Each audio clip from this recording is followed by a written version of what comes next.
Hi students, welcome to International Politics lesson. This is chapter 7. In this lesson, we're going to talk about cultures, civilizations, and international politics. After completing this chapter, you will be able to explain how the concepts of culture, religion, and civilization are relevant to international politics. And you will be able to explain the emergence of identity politics as a source of conflict in the post-Cold War world. And you will comprehend the relationships of globalization and culture. Analyze the rising importance of the civilizational dimension in the international politics. And the outline is like this, as you see.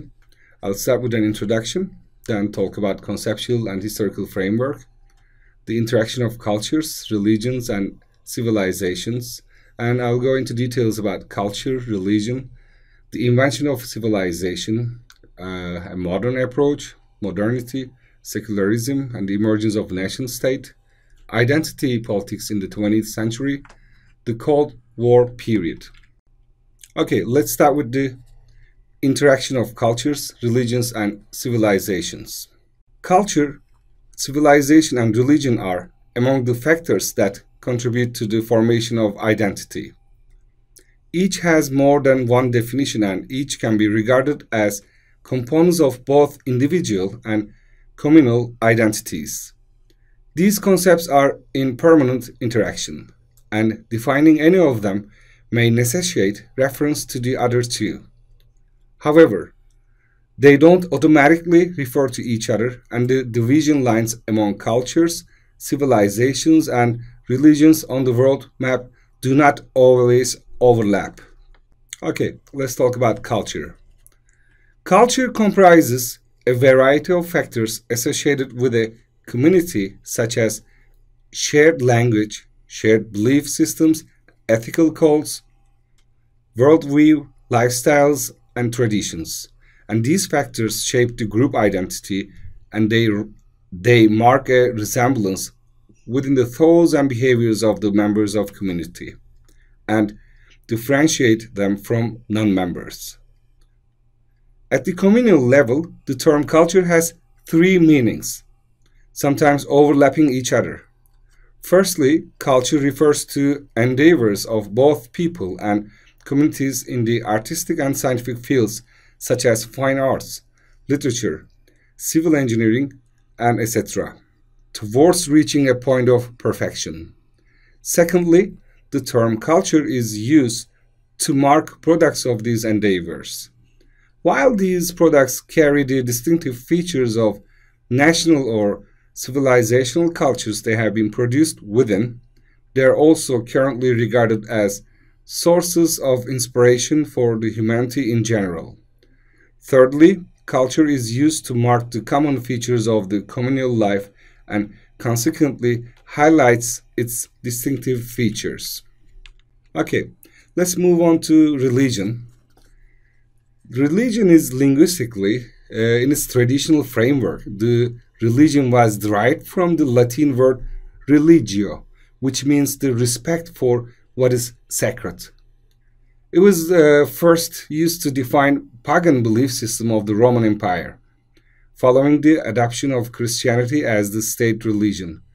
The term religion started to become associated with Christianity, and this approach persisted until the end of Middle Ages. The concept of religion does not have a strict definition, and the meaning attributed to religion may also differ from one religion to other.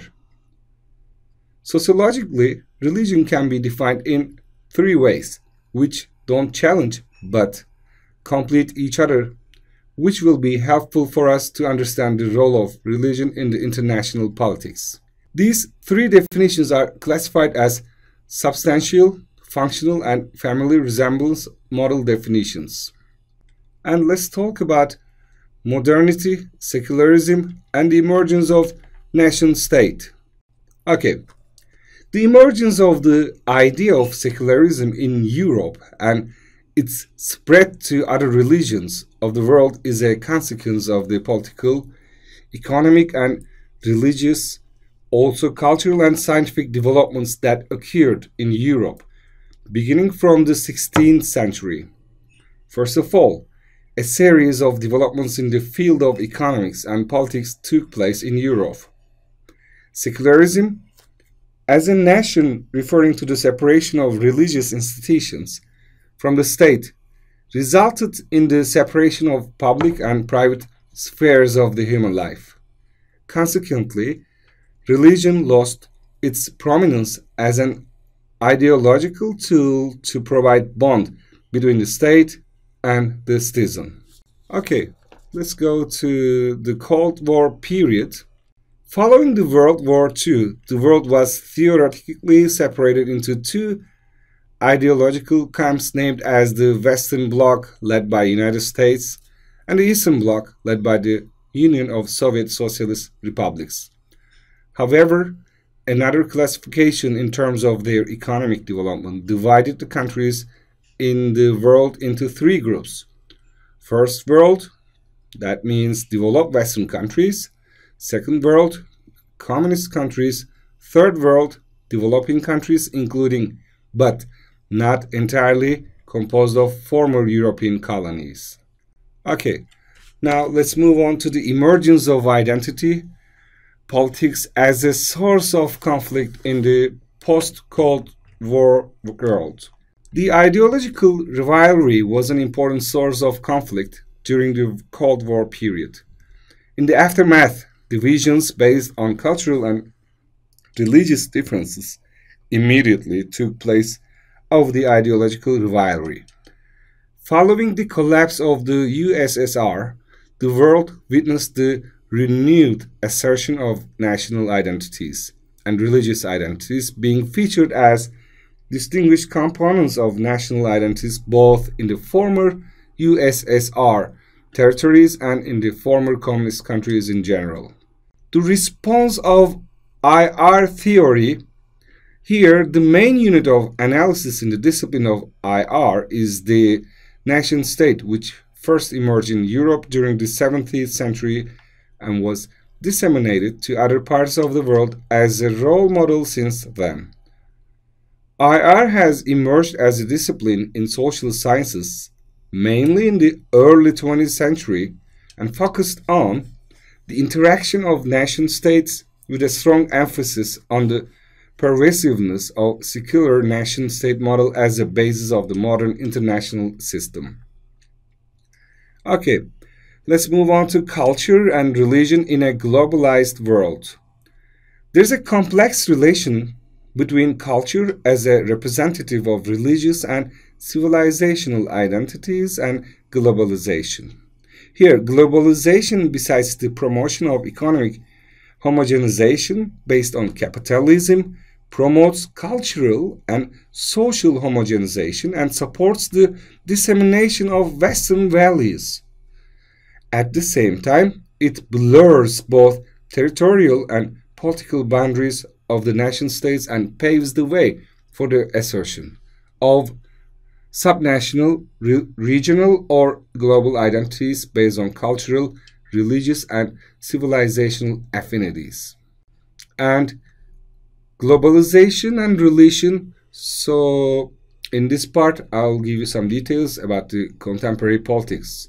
Here, religious activism as a component of conflict and opponency to the state mechanism reveals itself in two ways. The first one is the assumed role of religious differences as a source of conflict. However, studies have revealed that even the conflicts which are infamously known as conflicts between the adherents of different religions, activists, terrorists, or politicians turn to the religious discourse to support their claims, although the sources of conflicts are mainly about economic benefits, the division of resources, or social recognition. And the second feature of contemporary religious activism, serving as a source of opposition and conflict, is the contradiction between the idea of modern nation-state as a product of enlightenment process and the religion. And lastly, I'll talk about the civilizational dimension in the contemporary international politics. The very early response to these developments by the Western world was the assumption that history had come to an end with the victory of Western civilizations over communism.